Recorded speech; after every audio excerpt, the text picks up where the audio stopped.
Alrighty, welcome to part 2 of Healthy Lunchbox Ideas. If you missed part 1, I go through all of the basics and how to put together the best, most delicious, balanced lunches for your kiddos and yourselves. But if you want to go a little bit deeper, definitely keep watching because I'm going to dig out some more fun ideas plus additional tips and tricks. Okay, so first up, This is Tommy's, one of his favorite little things to take to lunch. He always sees the kids with their little Lunchables, and we don't do Lunchables, but I can certainly make him our own healthy Lunchable, and he feels like he fits in, and it is all good, and it tastes delicious. So I will link in the description below the brands that I'm using. This is a gluten-free, it's a paleo English muffin, a grain-free English muffin, and that I took out of the freezer and I am letting sit to room temperature. Very important for that. I have some unbleached parchment paper here. This is all going to go into our toaster oven. And then the ingredients are so simple. All it is just about a teaspoon to a tablespoon, depending on how much sauce your kiddo likes. Just regular organic pizza sauce. And then I have here a couple of tablespoons of organic mozzarella cheese. And I'm just going to take this. It actually, a little goes a long way here. So this is about a tablespoon, but I may not even need that much. And put it right in the center like that. And then I'm going to take my mozzarella cheese. And of course, if your kid likes different toppings, like you can put on a little bit of pepperoni or something like that.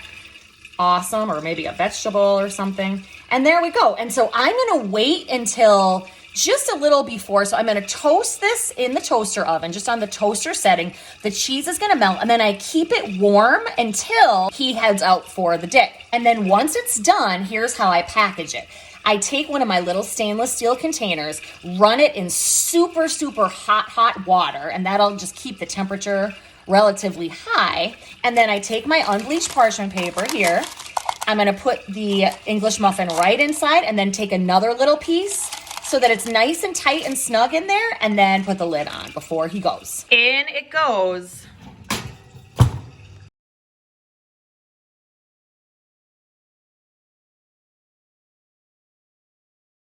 Option, if you wanted to add something warmer to the meals, are these gluten-free pizza bites. This is a fantastic brand. I'll show you what they look like frozen. They're kind of little, 2-biters, right? And here are the ingredients. Wonderful stuff.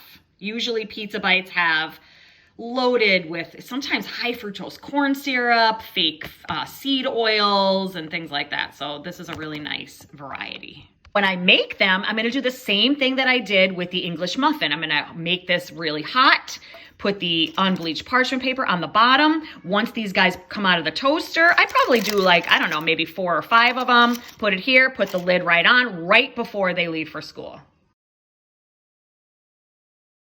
Another great brand with some pretty clean ingredients is the Outer Aisle Gourmet, and they do pizza crust. So if you don't want to do an English muffin, you can do something like this. The pizza crust is all ready, and you're just gonna, of course, warm everything up. They also make wraps that you can do maybe like a turkey wrap. So this would serve as sort of your bread for a sandwich as well. Another idea, again, that can go into one of these little containers would be quesadillas, little quesadillas that they could dip in maybe like a salsa or a guacamole. You can really create a nice lunch using that. We normally do the Siete variety. And if you want to see how I make the little quesadillas and tacos, definitely check out our family taco night video for that.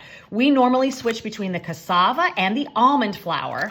And then if you're okay with doing grains, the new grains also has a really nice, you could use these for a burrito or a taco or a quesadilla or a turkey wrap or something like that. But again, with all of these gluten-free things, they can taste delicious, but you do have to toast them, heat them up in some way first. Now let's talk about yogurts. So you can see I have lots of different varieties of yogurts in here. The key here is variety because there's pros and cons to all of them. Yes, we want to try to go pasture raised. Yes, we want to try to go organic when we can. Yes, we want as minimal sugar. And some kids tolerate dairy better than others. So luckily there are some really great coconut-based yogurts that are there.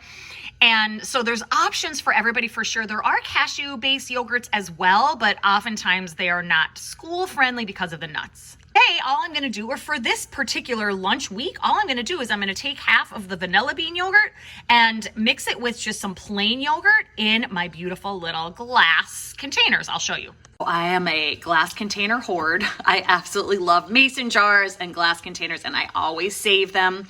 And these, we always like stick different stickers on them, especially like when it's Valentine's Day or just like, I don't know, any kind of holiday. I'm kind of nerdy like that. I love, as you can tell, I love making lunches. So, you know, this is perfect. So what we'll do is I'll just do like about half plain, half of the flavor, because the flavors really, some of these flavored yogurts can be up to 35 grams of sugar. Some I've seen almost 40 or 50 grams. That's just way too much for the kiddos. So the plain is going to be less. Even the plain has sugar, because remember there's lactose in yogurt. What I did for Maisie, this, there is a size that fits right inside the Planet box. So I just went and put the yogurt in here and then made like a little side thing, like with some seeds and some fruit so that she can kind of make her own little parfait. Again, how can we get as much protein and good healthy fats as possible? The carbs will always find their way onto the plate or into the box. Okay, let's talk about soups just briefly. So if you follow me on Instagram, you know that I'm always making some kind of fun concoction in the kitchen.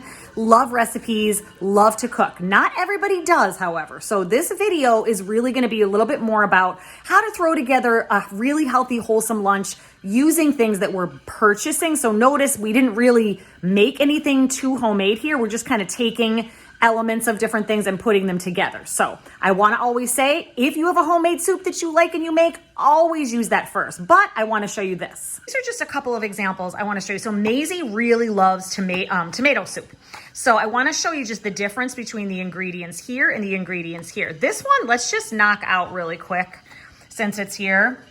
This has a soy base with soybeans, and then there's canola oil. So canola oil is not in our food chain. So I do like to opt for something more like a coconut, an olive oil, an avocado oil, a butter or a ghee or something like that, right? So in this case, they're using soy, and I'm wondering if maybe they're just trying to market it more for like just vegetarian. I'm not really sure, but this one is not one we would use.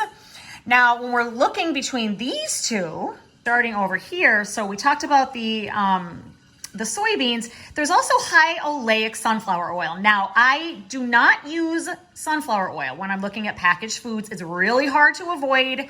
We do the best we can to avoid it. High oleic, however, there is a bread that we use called carbonate, which you know, it's okay from time to time. What we really want to avoid, and I talk about this a lot, is the linoleic acid when it comes to those omega-6 fats and the seed oils, not necessarily so much the high oleic. So in this case, I would do this here and there. There's 9 grams of sugar in this soup. Looking over here at the Kettle Fire, I like these ingredients better.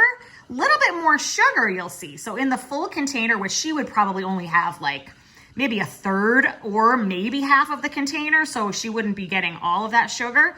But a lot of the soups in the store, that's what you want to look for. But ultimately, ingredients matter the most, and I would absolutely go with the Kettle Fire in this case. So here we go with our fun little container. This is our thermos, and I will heat this up on the stove and put it into the container right before Maisie leaves for school, and maybe pair with some kind of a seed cracker for school, nuts. I know I love Simple Mills and things like that, but they often have the cashew base in there, and that's not doable for school. Most of the time we'll do something like a Mary's Gone cracker or a top seeds for that full seed cracker. Just again, be sure to look for the seed oils. We want the seeds, not the seed oils.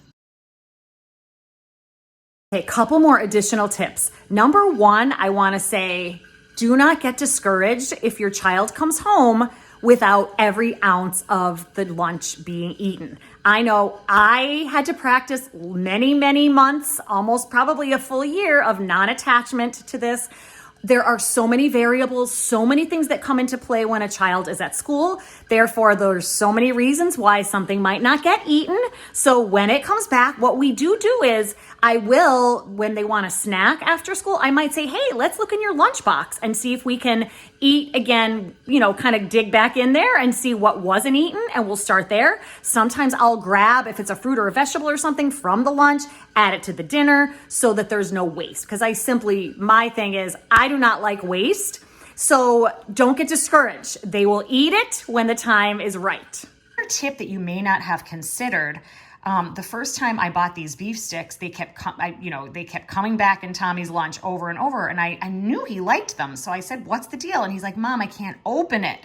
So, and some kids are just too darn shy, or they have too much pride or whatever, that they don't want to ask a teacher or a friend to help them. So it could be something little like that they're just not telling you, and that could be why they're not eating it. You might think it's because they don't like it, but really it's for a silly reason like this, right? So what I start to do is especially these can get a little bit tricky to open. So I will just open a little piece of it, and then I'll just put it back like this. So then that way, when they get there, it's super easy.